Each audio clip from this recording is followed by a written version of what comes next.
Quem não me conhece, mas eu acho que todo mundo aqui me conhece. Esposa de Diogo, mãe de Bernardo e Brian, filha de Ericele, irmã de Heber, todo esse negócio aí.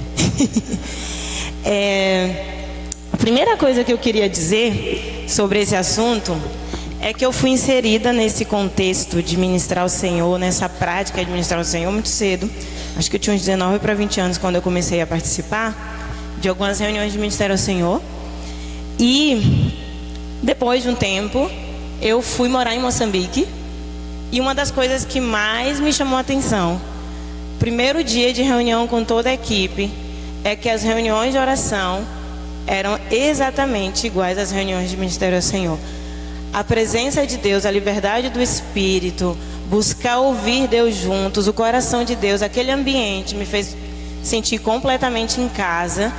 E eram pessoas que não conheciam esse termo, mas que essa prática era muito comum. E à medida que eu fui lendo o livro, eu já tinha lido, mas uma das coisas que me chamaram a atenção é que depois de tanto tempo você conhecendo ou até praticando alguma coisa, você acha que não tem nada para aprender sobre aquele conteúdo. E eu fui muito ministrada voltando a ler esse livro e muito visitada e renovada enquanto lia. Então eu queria agradecer por ter me dado esse assunto, viu? Inclusive eu comprei um livro por causa dele, esse livro aqui que eu vou falar depois no final. Mas vamos lá, vamos para o que nos interessa. Nem todo o texto eu vou conseguir ler, tá bom? Mas aí vocês vão anotar a referência e aí vocês mandam ver em casa e estuda. Então eu coloquei aqui Ministério ao Senhor. E coloquei essa pombinha aí porque para mim ministrar ao Senhor está ligado a ser sensível ao Espírito e dar espaço para Ele. E o que quer dizer essa expressão ministério ao Senhor? Ministrar é servir. Ministrar é servir e ali então nós vamos estar falando de servir ao Senhor por meio de desfrutar da presença dEle, de cantar os atributos dEle, de cantar quem Ele é, de estar ali aos pés dEle, servindo ao coração dEle, considerando o que Ele gosta. Ele gosta de comunhão, gosta de pessoas que estão aos pés dEle, interessados no coração dEle, na amizade com Ele. Então aqui quando nós estivermos falando de ministério ao Senhor, nós não estamos falando de uma reunião de oração comum, aonde você vai levar uma lista de petições e ali vai acontecer uma reunião de oração com súplica e petição por alvos específicos que você levou, mas nós estamos falando de um momento onde nós vamos abrir espaço e dar liberdade para o Espírito Santo comunicar aquilo que está no coração de Deus. Então nós estamos falando muito mais de relacionamento e amizade do que de uma reunião de oração convencional, ok? Então servir ao Senhor. E esse termo, gente, ele vai surgir por causa da reunião em Atos, nós vamos ver lá na frente. Mas em Atos, os apóstolos tinham esse costume e eles inclusive recebiam direção clara de Deus: separa Paulo e Barnabé. Então eles separavam Paulo e Barnabé depois daquele momento. Muitas vezes isso era feito com jejuns, né? Momentos de buscas assim mais intensos. Quem quiser aprender sobre jejum, depois eu indico um outro livro, mas na ideia de ficar mais sensível ao Espírito Santo e ouvir a voz de Deus, e não no sentido de barganhar com Deus. E eles tinham essa prática de estar servindo a Deus junto, cantando, orando e, acima de qualquer coisa, esperando em Deus. Então a gente vai começar a falar de ministério ao Senhor, dando ênfase a essa prática de esperar em Deus, ok? Esperar em Deus. E pode não soar muito comum para alguns que nunca ouviram falar sobre esse livro, mas quando nós estivermos falando de esperar em Deus, eu quero sempre tentar fazer você visualizar uma reunião prática de ministério ao Senhor, aonde a gente vem para uma reunião e aí a gente começa a orar. E aí o outro ora, aí vem aquele momento de silêncio e a gente pensa que a gente tem que produzir alguma coisa, ou então a gente tem aquele silêncio que não é produtivo. O que é o silêncio não produtivo? É o silêncio onde ninguém está esperando nada, é o silêncio ligado à passividade. As pessoas, elas vieram orar, mas elas não estão orando. Eu não estou falando do silêncio aonde você liberou um ambiente em adoração, e aí você está cantando e ouve aquele liberar, e aí depois a gente não sabe o que fazer, porque o Espírito é uma pomba, e aí está todo mundo parado, esperando produtivamente, conectado, concentrado em espírito, né, de adoração, concentração, está esperando no Espírito. Esse esperar é o que ele está falando aqui. Mas eu não estou falando de esperar onde a gente fala assim, vamos orar, e aí fica um monte de gente fria, parada, olhando para o nada e vazio, porque não entendeu o que foi fazer naquela reunião. São duas coisas diferentes. Então nós temos o esperar improdutivo, que é fruto de pessoas que elas estão esperando umas pelas outras. Deixa eu ver o que é que fulano trouxe aí para a gente rasgar. Não é esse esperar, mas eu estou falando desse esperar aonde a gente buscou junto, e dali Deus quer levar a gente para onde no fluir. O que é que Ele quer comunicar? E a gente pode esperar, inclusive, porque os dons do Espírito, dons de profecia, dons aonde os dons proféticos começam a se manifestar, e aí nós conseguimos perceber o coração de Deus. Ou talvez simplesmente impressões proféticas, visões, ou simplesmente uma outra canção que vai trazer, né, um outro degrau para onde a gente vai na presença de Deus. Então esse esperar aí faz muita diferença. Então o livro começa falando sobre o momento que nós vivemos hoje. Nós vivemos um momento hoje revolucionário para a igreja. Por que revolucionário? Porque nós estamos diante de um cenário muito profético. Nós estamos diante de um cenário que foi muito esperado por muitos, que deram a vida, né, pelo reino e tudo mais. É um cenário onde você vê o mundo totalmente mudado, agitado, muitas mudanças acontecendo. Esse livro foi escrito há tanto tempo atrás, e se a gente quisesse pegar essa parte e falar assim, um cenário onde você vê Israel em guerra, onde você vê muita coisa acontecendo ao redor, que tem muito a ver com o cenário dos últimos dias, e nada é mais importante da igreja estar afinada, antenada, ouvindo o coração de Deus para os últimos dias. Então é um cenário extremamente importante. E aí nós temos a pergunta, como se tornar participante do propósito de Deus? Então, é possível você participar do propósito de Deus alheio ao coração de Deus? Sim, mas você não vai participar efetivamente. Por quê? Porque, sabe, aquele exemplo, um exemplo antigo que Haroldo dava, do pai que está tentando trocar o pneu, aí o menino diz que está ajudando, aí toda hora ele tira o que o pai colocou e tudo mais. Então a ideia é se tornar participante, porque você foi atingido pelo sonho de Deus, por aquilo que Deus ele tem como importante. E quando eu estiver falando sobre ser atingido, eu não estou falando de algo que não está na Bíblia, mas eu estou falando de você ser atingido por algo que você leu e as suas afeições nunca foram realmente convocadas àquilo. Você nunca se sentiu chamado a entrar naquilo. Você já leu, já foi explicado, mas no sentido de você estar apercebido ao coração de Deus e você sentir que Ele está chamando você para entrar naquilo. Isso é totalmente diferente. Eu entendi, olha, eu li na Bíblia que isso é importante, mas eu senti que isso é para mim. Então Daniel, ele foi diligente, ele leu algo que estava escrito, mas não pensa que ele respondeu porque ele viu que estava escrito e foi algo fora. Ele sentiu que ele era a resposta. Ele levantou e entrou naquilo. Então eu não estou falando de um propósito fora do que está escrito na palavra, mas eu estou falando de você estar apercebido ao que Deus está falando de maneira específica, ok? E aí, Isaías 50, verso 2, eu vou só citar, porque ele fala, por que eu chamei e ninguém atendeu? Por que eu vim e ninguém compareceu? O que ele está falando? Ele está falando de indiferença. Porque eu vim e ninguém veio, ninguém compareceu. Cadê? O que aconteceu? Então, está falando de indiferença, assim, eu vim e ninguém chegou aqui. As pessoas não estavam apercebidas, e eu cheguei, eu vim e ninguém veio. Ninguém estava percebido a ponto de vir me encontrar. Então é um cenário da época. Se você ler Isaías, você vai ver esse cenário de indiferença, e você vai ver o coração de Deus por meio do profeta repreendendo o povo por eles não terem o coração afinado aquilo que estava doendo e mexendo com o coração de Deus. Vocês entendem isso?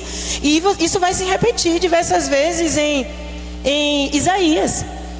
Tem uma passagem que fala: outros senhores além de ti têm nos dominado. Então as pessoas estavam debaixo do domínio de um outro Deus que não era Deus, e elas estavam insensíveis àquela realidade de Deus, porque elas estavam distraídas com aquilo que os outros deuses estavam convocando, né? E Deus chega a desabafar e falar assim: ó, o pai pega a lenha, o outro vai e faz a escultura, e cada um tem uma contribuição na idolatria, mas o coração deles estavam completamente distraído. Então, quando eu falo de esperar em Deus, eu estou falando da prática de buscar ouvir a Deus juntos, ok? Sozinho no seu livro lá, pega Espaço para Deus de Henry Nouwen, você vai ler. Mas eu não estou falando dessa prática até então. Só que essa prática é fundamental para buscar a Deus juntos, sim. O que é que acontece quando você junta numa sala um monte de gente que não tem prática de escutar a voz de Deus sozinha, que não lê a Bíblia e não ora e não tem essa prática de simplesmente ficar aos pés de Jesus? Aí você junta toda essa turma dentro de uma sala e vai acontecer o quê? Então eu não estou falando que essa prática individual ela não é importante, mas eu estou partindo do ponto de que existe uma prática individual, um sacerdócio individual de buscar a presença de Deus, de ler a palavra de Deus, de meditar na palavra de Deus, de estar se alimentando disso, para daí você congregar, juntar pessoas que vai ter essa prática de buscar ouvir a Deus juntos. E qual é a grande diferença dessa prática de buscar ouvir a voz de Deus juntos? É que você não sai parecendo uma metralhadora orando como se Deus só falasse por meio da sua boca. Você é alguém que vai buscar Deus no seu irmão. Você acredita que seu irmão tem algo de Deus, e Deus vai usar os lábios dele também para afinar o seu coração. E Deus não é obrigado a usar a mesma pessoa. Então, na semana passada eu estava com muita graça, muito sensível. Na semana seguinte Ele vai usar uma outra pessoa que está mais sensível, e eu preciso perceber o que Ele está falando por meio do meu irmão. Então a prática de buscar a Deus junto, ela exige a capacidade de eu honrar a oração do meu irmão, concentrar, prestar atenção e considerar que Deus fala e que Ele está sensível ao Espírito Santo. A outra coisa é que precisa haver um conferir do que cada um percebeu, esperou em Deus. O que é que cada um percebeu desse momento? E às vezes você tem 4 pessoas que falaram assim: nossa, eu senti bem nessa linha também, olha, testifica. E vem outra: não, eu acho que não tem nada a ver. Então a gente tem que sentar com essa pessoa e perceber se ela não está afinada, não é verdade? Ou se tem alguma coisa mais na interpretação que talvez não finalizou ainda, que eu preciso entender melhor o que Deus está falando. Mas é uma prática de cultivar a presença de Deus. E, irmãos, deixa eu falar uma coisa. Deus, Ele é imanente. Agora, quando eu estou falando de imanência, eu estou falando de coisas naturais e físicas. Ele é um Deus que se preocupa com as coisas daqui da terra. Ele é um Deus que segue ordem, Ele é um Deus que tem princípios na lei da física, Ele é um Deus que considera todo o aspecto natural da sua vida, vai pegar ônibus, vai pegar motoboy, vai pegar trânsito. Então Deus não tem problema com imanência, mas Deus, Ele é transcendente. E sabe o que isso quer dizer? Que Ele depositou o Espírito Santo dentro de nós para que a gente possa fazer uso disso. Então não dá para viver a vida cristã sem desenvolver um relacionamento mais íntimo com o Espírito Santo. E a palavra que eu vou dar para isso é habilidade. Nós temos na igreja muitas pessoas que não têm habilidade nenhuma com a pessoa do Espírito Santo, habilidade nenhuma de desenvolver, interagir com a pessoa do Espírito Santo. Ele está dentro de nós, Ele mora dentro de nós, mas não tem habilidade, não tem postura, não tem posição, não tem essa prática nenhuma no individual com a pessoa do Espírito Santo. Então agora nós precisamos entender aqui que não dá para ignorar a transcendência. Deus penhorou o Espírito Santo dele dentro de você, para que você vivesse uma vida onde há graça dele no que você faz de imanente na sua rotina terrena, mas para que você tenha um acesso, uma interação com esse Deus que é espírito e fala ao coração humano, que dá direção. E eu não estou falando direção de coisas óbvias que a Bíblia já falou que você deveria fazer. Você não precisa de direção para saber, eu leio a Bíblia hoje ou não leio a Bíblia hoje? Eu educo meu filho assim. Isso daí você pega um livro e lê. Eu estou falando de direções para a igreja, para que a gente consiga fazer uma leitura correta do mundo, o que é que está no coração de Deus nesses dias, para onde Ele está levando a igreja. Isso, irmãos, é habilidade, capacidade de interagir com o Espírito Santo e ouvir a voz dele. E isso faz muita diferença, porque é uma prática de cultivo da presença. Cultivar a presença de Deus. E aí a gente vai ver ao longo do estudo que a gente vai ser requerido de algumas coisas. Então, de onde vem essa ideia de esperar em Deus, ou de acessar a presença de Deus para retornar à direção correta? Gente, Salmos é um livro onde você vai ter salmos de orientação e salmos de desorientação. E não é difícil perceber os salmos de orientação e de desorientação. Basta você pegar os salmos onde o salmista está todo desorientado. E você fala assim, hoje ele acordou incrédulo. Te juro. Ele começa a orar um monte de coisa errada. Porque os salmos são homens que estão com as emoções muitas vezes no lugar orando e muitas vezes fora do lugar orando. Os salmos são expressões de coração que começou dando muitas vezes bola fora, e no meio do caminho eles se encontram, eles alinham a perspectiva dele ao coração de Deus, e eles terminam convertidos. E eles falam assim, vão esperar no Senhor.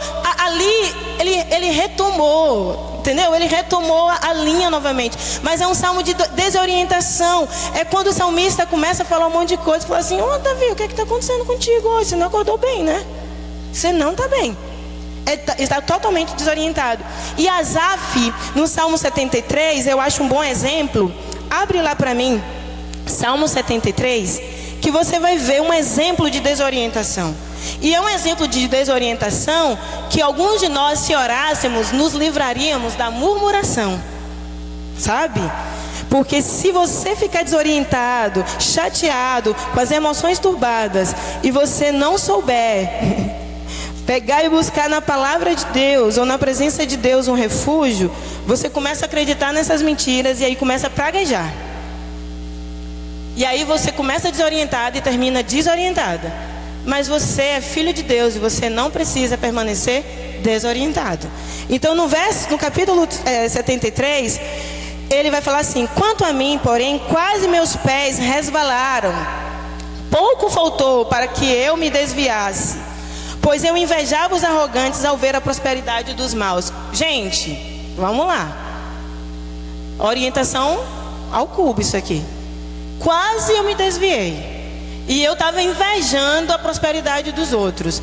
Ou seja, vamos parafrasear o nosso estilo de vida hoje? Mas eu me mato tanto, eu não vejo nada, e as coisas dão errado, ainda perdi um aumento na empresa, e aí a gente começa. E tem coisa para pagar, a escola do menino subiu e tudo é aumento, e aí começa. E aí eu tenho uma amiga que só vejo promoção, o senhor, por que o senhor abençoou de lá e eu estou aqui? E aí a gente começa, totalmente desorientado. Totalmente desorientado. E aí ele segue, e ele fala bem assim, para eles não há preocupações. Ele está falando de quem? De pessoas que não conhecem a Deus, e ele sente que parece que está melhor do que ele. Essa não é uma realidade, essa é a perspectiva do salmista. E aí ele segue, o seu corpo é forte e sadio, não partilham das canseiras dos mortais, não são afligidos como os outros. Ele vai seguindo, eu não tenho tempo de ler tudo, mas aí ele segue, e ele fala assim, cadê? Se eu tivesse pensado em falar tais palavras, já aí teria traído a geração de teus filhos. Olha, ele está compartilhando os sentimentos, e ele está falando assim, se eu acredito nisso de verdade e começo a chamar um monte de gente, contaminar com minha amargura. Já imaginou isso aí? E aí ele segue. E aí ele vai falar bem assim. Olha aqui no verso. Quando o meu coração estava cheio de amargura e o meu íntimo se comoveu, eu estava embrutecido. Aqui ele começa a se orientar. E é na presença de Deus. Vocês entendem isso? E aí ele fala: era como um animal diante de ti, no entanto eu estou sempre contigo. Tu me seguras pela minha mão direita, tu me guias com teu conselho e depois me recebes na glória. E aí ele segue falando. Mas eu quero que você entenda aqui que o salmista, ele entra na presença de Deus. E quando ele entra na presença de Deus, as emoções dele começam a alinhar novamente. E ele começa a concordar com Deus. E quando nós começamos a concordar com Deus, sabe o que acontece? A gente entra em arrependimento. A gente se arrepende. E a gente se vê como um animal embrutecido. E isso faz muita diferença. Então, se nós queremos conduzir a igreja de Jesus para um lugar de arrependimento, nós não temos uma outra escolha. Nós precisamos deixar Ele falar ao nosso coração, até que a nossa perspectiva e as nossas emoções sejam alinhadas ao coração de Deus. A palavra que vai sair da minha boca, a pregação que vai sair da minha boca, vai ter um outro efeito e um outro peso, porque eu estive lá e as minhas emoções, elas foram alinhadas, elas foram apaziguadas, elas foram renovadas, restauradas conforme o que está escrito na sua palavra. Então, basicamente, gente, eu queria que você entendesse, então, o efeito de esperar em Deus. Qual é o efeito de esperar em Deus? O efeito de esperar em Deus é que eu me torno alguém orientado, porque eu passo a ver as coisas na perspectiva de Deus. Então, sabe o que é que eu tenho? Eu tenho direção. Eu tenho direção para oferecer para o corpo de Cristo. Imagina eu com uma palavra muito boa, com uma pregação muito boa do Evangelho, com minhas emoções desorientadas. O que é que eu posso fazer com o Evangelho quando eu estou toda bagunçada?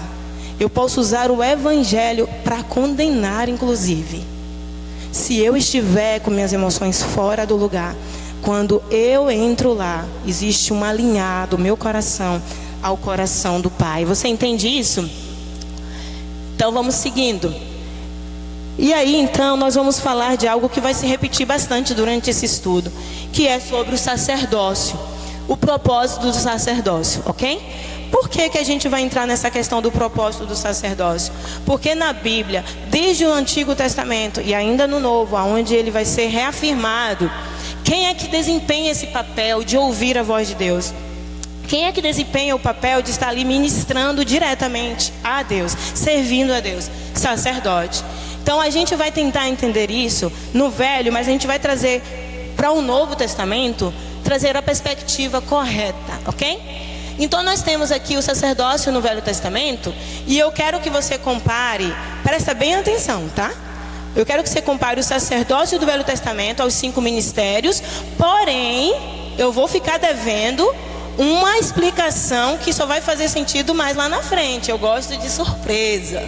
E aí, eu quero que você compare os 5 ministérios, porque nós temos os 5 ministérios de Efésios, e a gente vai entrar um pouco mais sobre isso, mas são aqueles que estavam ministrando ali à igreja, ao corpo de Cristo, e ministrando a Deus. Então você vai ver na Nova Aliança também, eram os apóstolos que estavam ali na linha de frente, e eles estavam direcionando o povo, conduzindo o povo. E aí você vai falar: Leide, está parecendo clérigo e leigo. Não está, porque eu vou explicar, entendeu?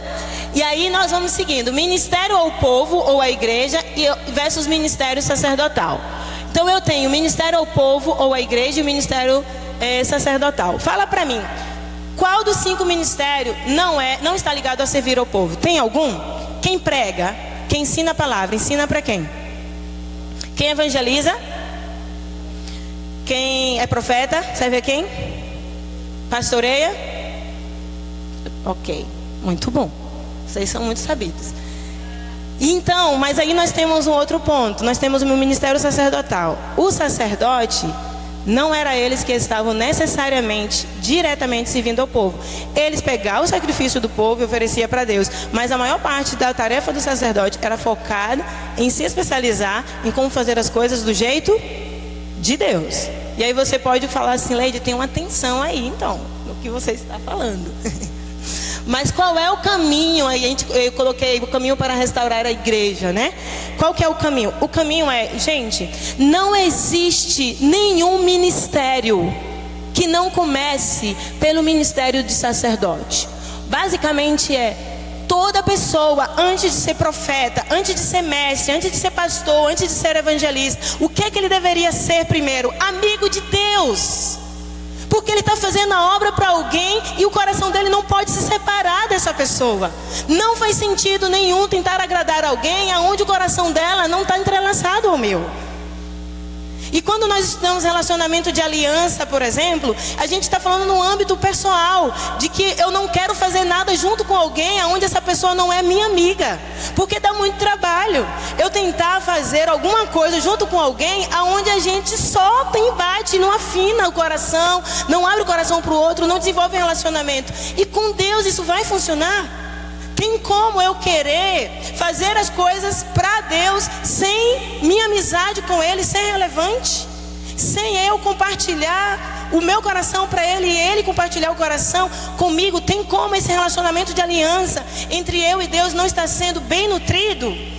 Tem como dar certo as minhas ofertas se o meu coração está distante? Eu vou falar uma coisa para vocês. Sabe uma das coisas que mais tem me assustado? Uma das coisas que mais tem me assustado ultimamente é com a quantidade de líderes que se perderam no relacionamento com Deus. E eu não estou falando só de líderes que caem em adultério, irmãos. Tem um cara chamado Bernardo Shaw, eu gosto muito de ouvir ele. E ele falou algo que me deixou assustado. Ele falou assim: eu fui para uma apresentação, o cara foi defender uma tese do mestrado dele. E ele expôs Romanos como eu nunca vi.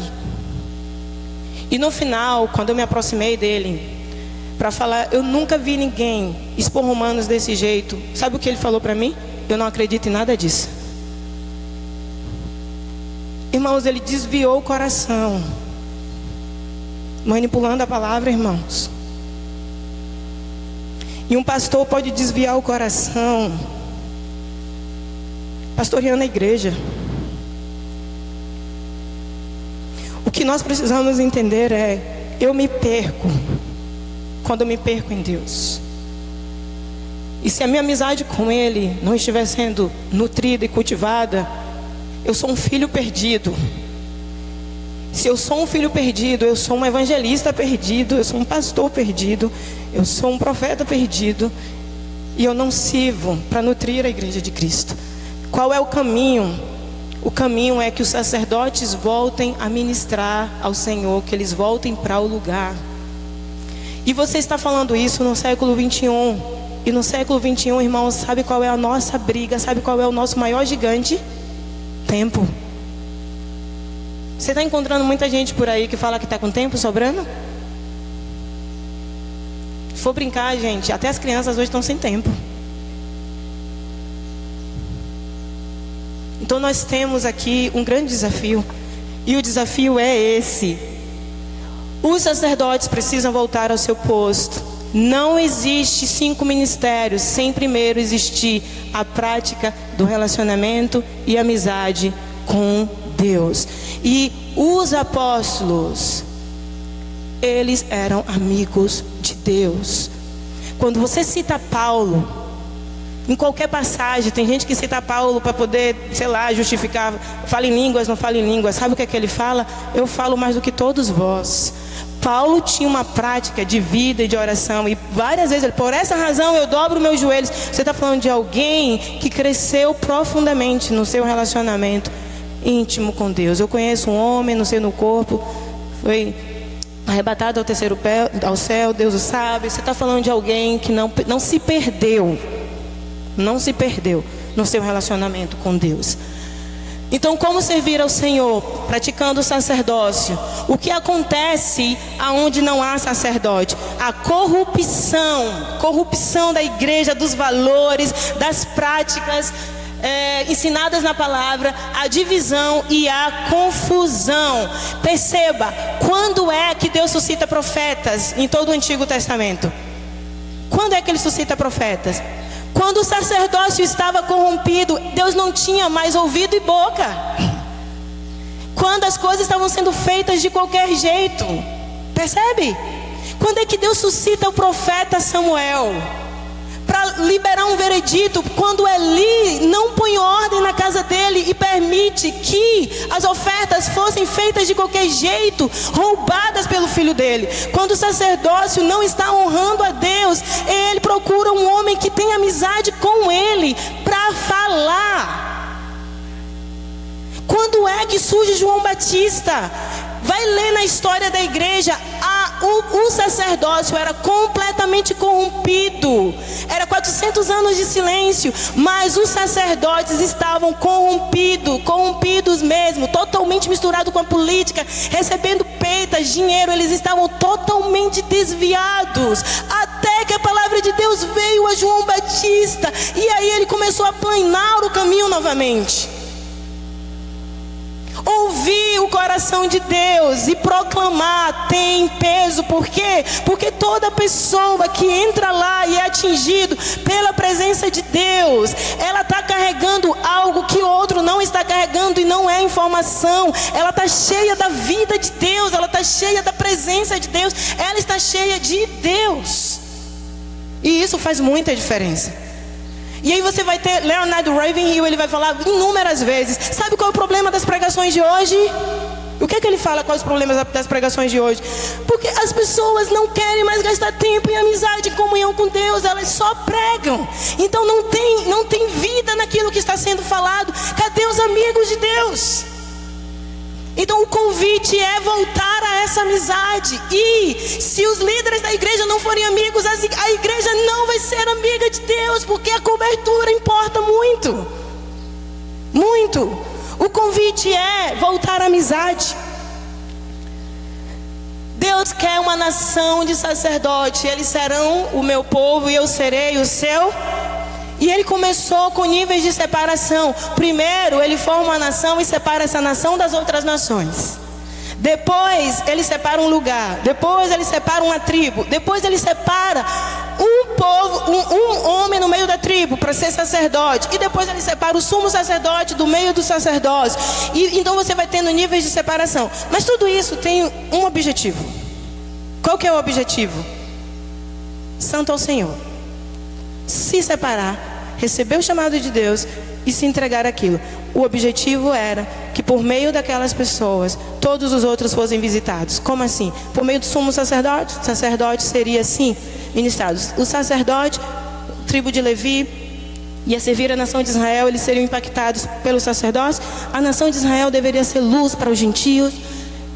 O objetivo era sempre alcançar o coletivo e convidar o coletivo a entrar e ouvir e consequentemente converter, porque não tem como você ser convertido e você não ser atingido.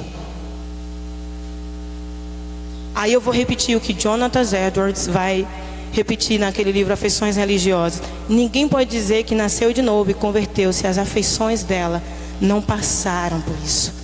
Por esse batismo, por esse encontro.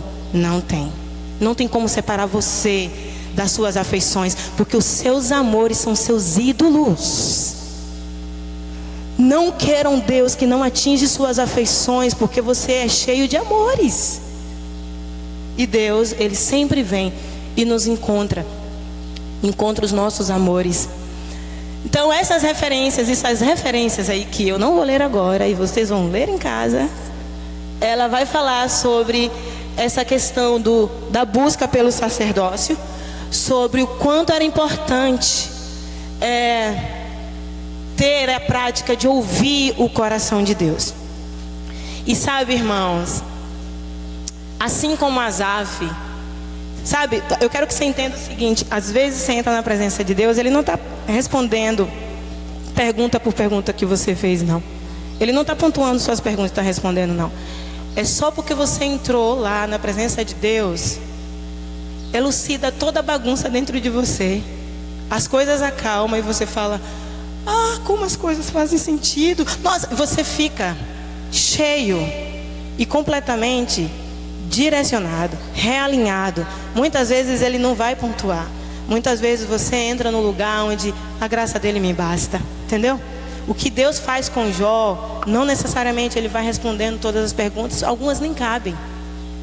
Mas você terminar e falar assim: antes eu te conhecia de ouvir falar, mas agora os meus olhos te veem. Isso, irmãos, sabe o que quer dizer? Elucidou tudo.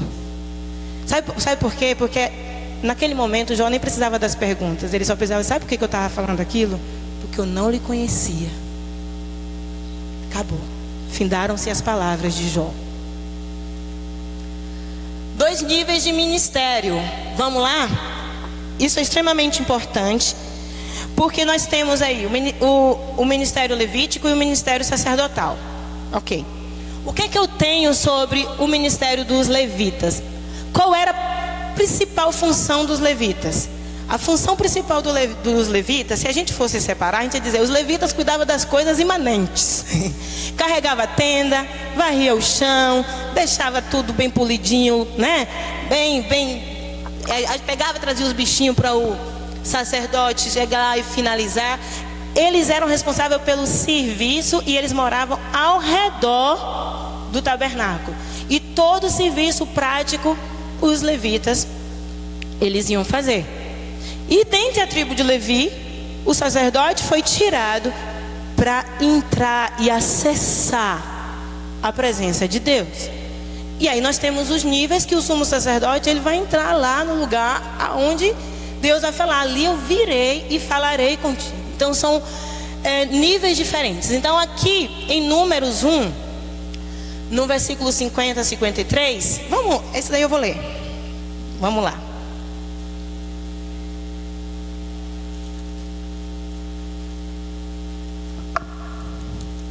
Números 1, versículo 50. O vento não está, meu amigo. Fala assim. Cadê ele? Depois dos 40 a gente fica com problema na visão, viu, irmão? E o negócio fica bem difícil. O óculos é indispensável. Vamos lá, vou atrás dele, porque eu não estou enxergando nada. Alguém está enxergando aí para ler para mim? Está muito pequenininha a minha Bíblia. Alguém pode ler para mim? Capítulo 1, versículo 50 até o 53.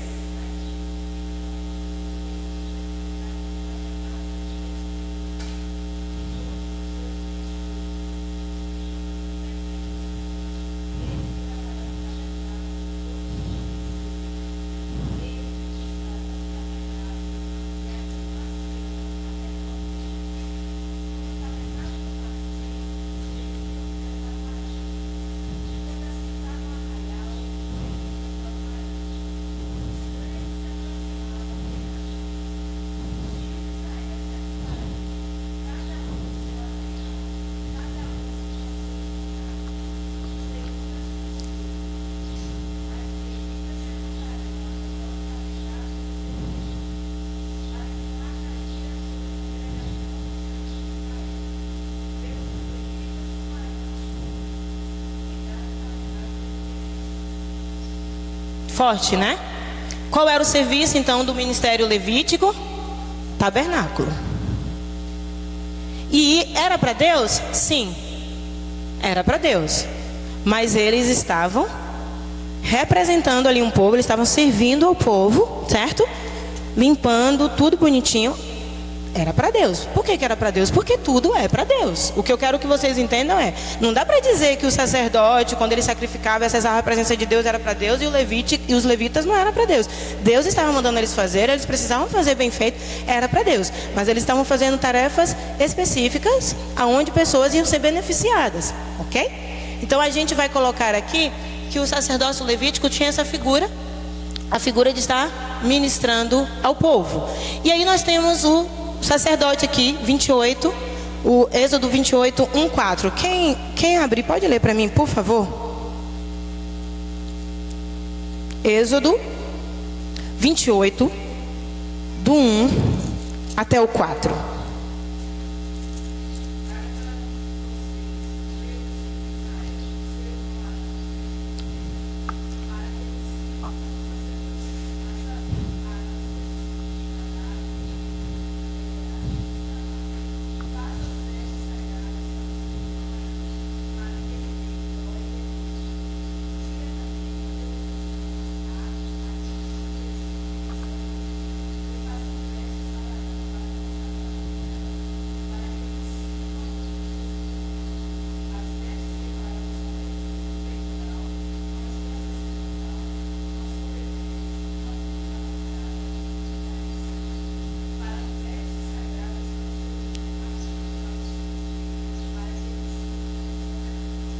para que me sirvam como... E tem uma outra passagem, acho que em Ezequiel, que eles vão falar, eles se achegarão a mim. Então eu quero que você perceba 2 níveis aqui. Nós temos o levítico, que cuidava das coisas práticas, e nós temos o sacerdote, que estava mais ligado a entrar no tabernáculo, entrar no lugar onde a presença de Deus se manifestava, e eles eram convidados para entrar lá. Então nós temos aqui, diferença entre um e outro, sacerdotes e levitas. Sacerdotes ofereciam sacrifício, liberavam incenso e acessavam a presença de Deus. Então eles entravam lá no santuário. Eu coloquei o texto de Ezequiel, eles se achegarão a mim. Então, sem os sacerdotes, os levitas não podiam trabalhar. Havia uma dependência entre o sacerdócio levítico e o sacerdócio. Então, por que os sacerdotes não podiam trabalhar? Todo o serviço dos levitas era em prol do sacerdote. Tudo o que eles faziam estava ligado ao fato do sacerdócio estar funcionando. E toda a direção vinha deles. E pensa, todas as vezes que os sacerdotes se desviavam, os levitas também. Você vai ver em alguns reinos de alguns reis que as coisas do templo, as coisas de ouro e de prata estavam jogadas. De qualquer jeito. Não tinha nem alguém que desse ordem aos levitas para fazer aquilo. Não estavam pagando o quinhão dos levitas. Automaticamente eles começaram a cuidar da vida deles e deixou tudo abandonado. Então assim, eu quero que você entenda isso aqui, Os sacerdotes, eles determinam o trabalho dos levitas, ok? Agora vamos ver os levitas. Armavam tendas, trabalhavam para servir. Servir quem? Sacerdotes. Qual é o trabalho dos levitas? Servir, até na hora do sacrifício. Os levitas estavam ali para auxiliar os sacerdotes. Habitavam ao redor do tabernáculo. E aí eles servirão no meu santuário. Ministravam ao Senhor, servindo concernente às coisas do templo. Os levitas dependiam do sacerdote. Então eu vou para a próxima página, mas grava uma coisa. Existe uma dependência entre o sacerdócio levítico e o ministério do sacerdote. Essa ligação aí, você deixa ela bem guardadinha aí, que lá na frente a gente vai ver para onde a gente vai chegar. Então, existe 2 níveis de ministério. Isso causa confusão, porque nós temos o ministrar ao povo e nós temos ministrar diretamente ao Senhor. E aí você fala assim, mas é porque fulano é integral. Quantos já ouviram? Fulano é um pastor integral. Esse pastor integral, ele é integral no quê?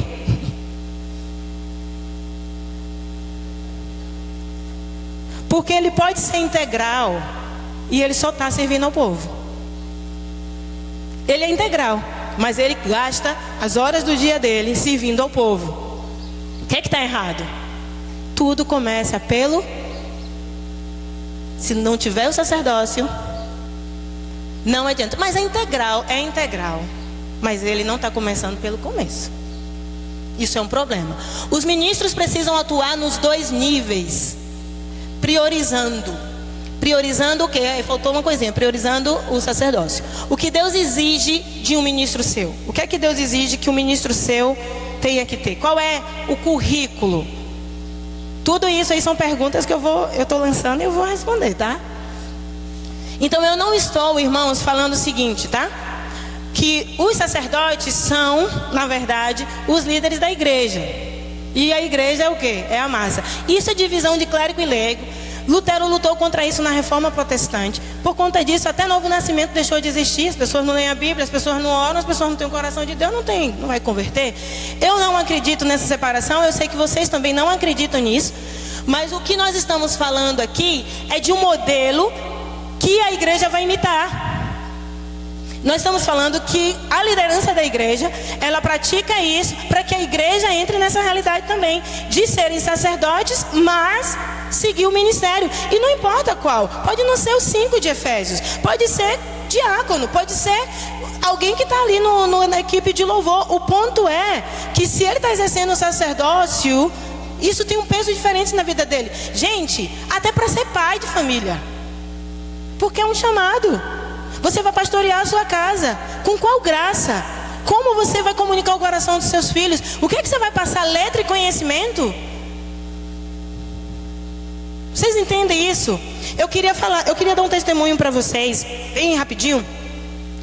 A gente recebeu uma equipe da Inglaterra, em Moçambique, uma vez. E a gente estava em Moçambique tentando discipular pessoas que, no início, a cara é de paisagem.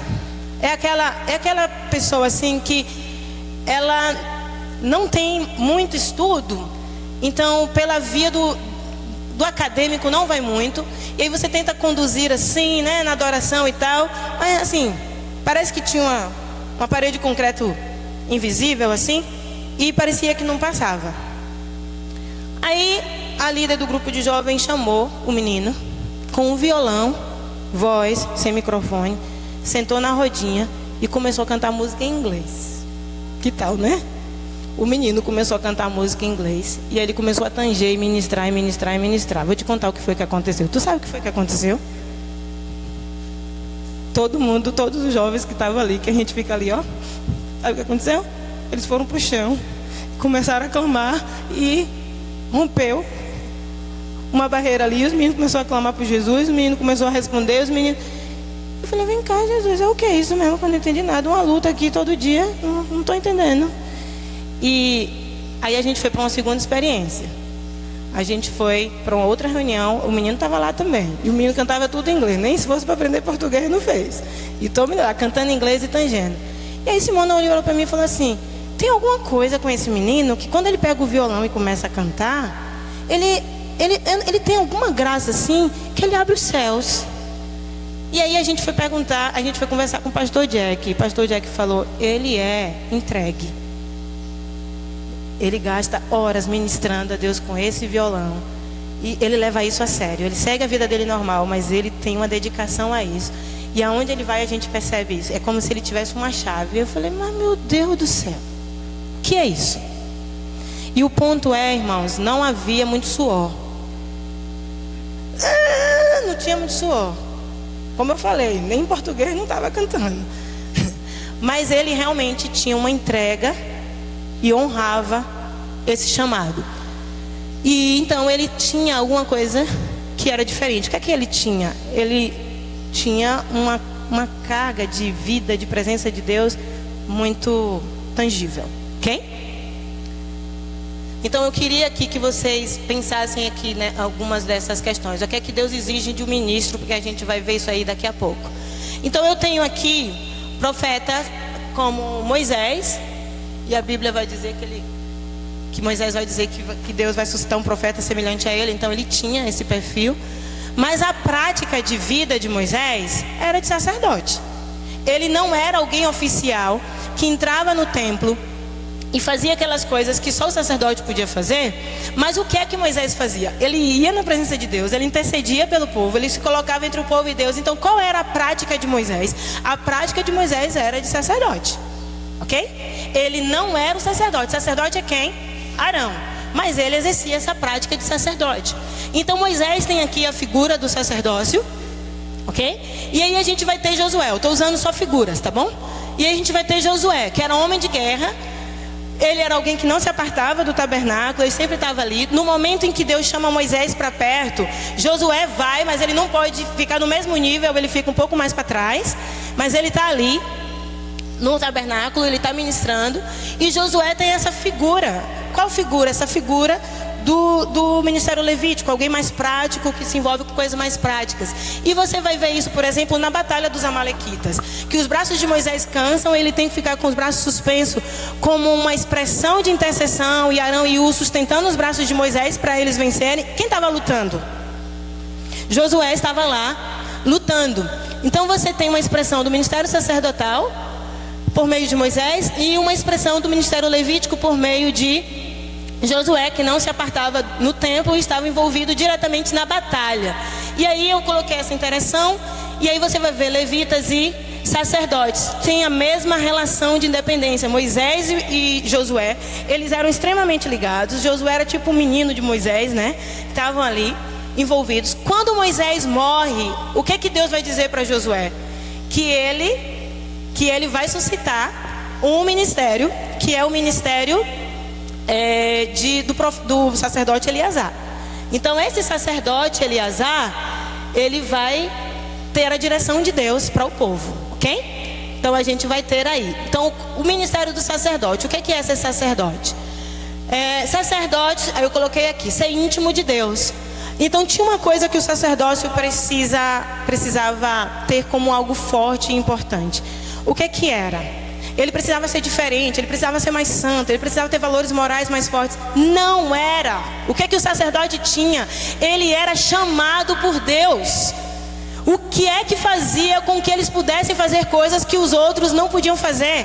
É que eles foram chamados por Deus. E aonde é que está a unção? No óleo derramado, quando ele diz sim ao chamado. Quando nós dizemos sim ao chamado de Deus e permitimos que Ele use a nossa vida e que ela seja gasta para a glória dele, tem diferença e tem peso. Então os sacerdotes podiam fazer o que outros não podiam fazer, mas eles eram chamados por Deus para fazer. E dizer sim, se entregar. Entregar, irmãos, é dedicar tempo e dedicar a vida sem reservas. Tem peso sobre a igreja? Tem peso sobre a igreja. E eu vou dizer uma coisa para você. Eu sei o que é ser integral. Eu sei o que é estar no ministério e ser sustentado 5 anos para não fazer nada além disso. Para ler, ficar estudando, de ser cobrado e alguém brigar se eu não estivesse lá estudando e lendo. Sustentado só para isso. E tem diferença e peso diferente no seu ministério? Tem. Quem dedica e se entrega a uma coisa só é tomado por aquilo e sai com peso, sai com peso. Você sente diferença na sua vida? Eu sinto. Tem outro peso. Tanto na questão da palavra quanto na questão da adoração. Tem outro peso. E não é por nada que eu fiz, mas é uma graça que te acompanha, ligado ao fato de você estar sensível ao que você está pregando e cantando. Não é nada sobre manipular Deus, mas é o quanto você está completamente perceptivo. Então aqui, o óleo da unção fazia diferença. Mas era o óleo da unção? Não. O óleo da unção é um confirmar de que a pessoa disse sim ao chamado dela. Por que os levitas podiam servir a Deus e tocar nas coisas sagradas? Porque eles foram chamados. E se eles foram chamados, o que é que acontece? Eles vão responder com a vida. E se eles respondem com a vida, a igreja vai sentir. E se a igreja vai sentir, nós vamos ter vida de Deus, nós vamos ter fruto. Então os sacerdotes não tinham herança. O Senhor era a herança deles. O que é que isso quer dizer? Isso diz alguma coisa? O sacerdote não tem herança. É porque o sacerdote não tinha herança. Sabe o que quer dizer o sacerdote não ter herança? É que eles não viviam preocupados em construir o império deles e a vida deles. Eles tinham uma confiança de que Deus ia suprir eles por meio dos irmãos, para que eles não ficassem, e gente, não é só com o tempo ocupado, é com as emoções ocupadas. Vocês entendem isso? Com as emoções ocupadas, para que eles conseguissem concentrar somente naquilo que era o chamado mais alto. Não é ter uma vida espiritual, não é um ser gigante da fé, não é ser um modelo de santificação, é ouvir o chamado de Deus no seu espírito e se dispor a dedicar tempo. Sem tempo Deus não fala. Nossa herança é Deus. Aqui eu coloquei a fotinha aí do levita e o ministério levítico. E o que é? O mesmo princípio encontrado no segundo nível. Eles eram mais santos do que as outras tribos? Não. Eles foram chamados por Deus e eles responderam. E como eles responderam? Quando Deus falou para eles ali, quando o pessoal estava pecando, e Deus falou que quem fosse de Deus precisava fazer alguma coisa e executar juízo, a tribo de Levi respondeu. E quando a tribo de Levi responde, Deus separa eles. Então eles carregam uma unção específica por causa do chamado. Eles se ofereceram, né? Ministros e dedicação. Tem diferença se dedicar ao ministério, gente? Eu quero dar uma atenção especial a isso. Deus tem um chamado. Os ministros precisam se dedicar e se oferecer. Os levitas não tinham herança. Deus procura homens comprometidos com Ele. Vamos lá para Atos 6 e vocês vão ver o seguinte. Em Atos 6, quando surge o problema das viúvas helenistas lá, o que é que você vai ter? Você vai ter uma necessidade imanente. Olha essas palavras bonitas assim, né? Você vai ver uma necessidade, é real. Ninguém está falando que não era importante. Ninguém está falando, gente, isso daí não preocupa com isso não. Era uma necessidade. Estava tendo racismo na igreja, porque elas eram helenistas, porque elas eram de família grega, elas não estavam sendo tratadas como as outras. Tinha uma demanda para se resolver, sim. Qual é a resposta dos apóstolos? Eles usam uma palavra, eu gosto dessa tradução, quando fala assim: nós não podemos abandonar. Olha, essa palavra abandonar, para mim ela é mais pesada do que deixar. Nós não podemos abandonar o quê? O que é que não pode abandonar? A oração e a palavra para servir as mesas. Ele não estava falando que elas podiam ficar com fome. Eles só falaram assim: nós não temos tempo para isso, porque se nós pararmos, a igreja vai morrer. A vida de Deus está em pessoas que estão se entregando à oração e à palavra. Eu não tenho tempo para isso. Nós não temos tempo para servir as mesas, porque entre mesas e oração e palavra, o que mantém a vida da igreja é oração e palavra. Então nós precisamos separar outros para servir as mesas, porque as mesas é importante, servir ao povo é importante, mas sem oração e palavra a igreja morre. Era isso que eles estavam dizendo. E eles estavam então dando prioridade àquilo que é prioridade. Então nós temos então 2 níveis de ministério que vai atuar na igreja primitiva, que é aqui a realidade de que, olha aqui, Novo Testamento em relação ao sacerdote levita na igreja primitiva. Como é que isso acontecia? Logo de cara separaram diáconos, e esses diáconos, eles estavam servindo as mesas. Mas então, Leide, eles não eram sacerdotes. Aí você vai ter separação de clérigo e leigo. Leide, então, mas aí separou os apóstolos só para a palavra. Então eles são o clero, então está dividido. Como é que vai funcionar isso aí? Porque ele está falando que eles não podiam deixar o ministério da palavra para poder servir as mesas. E eles sabiam que a igreja morreria. Mas aí fica parecendo assim: os diáconos cuidam das coisas da terra e os apóstolos cuidam das coisas do céu, e a gente divide os níveis aqui. Não é isso. Nós temos então que considerar que o chamado mais alto é que todos respondam ao sacerdócio. E não é somente os apóstolos, todos respondam ao sacerdócio. Então de que maneira nós vamos ter levitas e sacerdotes? Quando nós entendemos que todo ministro foi chamado para ser sacerdote, e todo sacerdote, ele é um ministro de alguma coisa. Então você vai unir essas duas características em uma pessoa só. E você tem exemplos bons para isso. Paulo, muito bom na busca, na oração, na comunhão com Deus.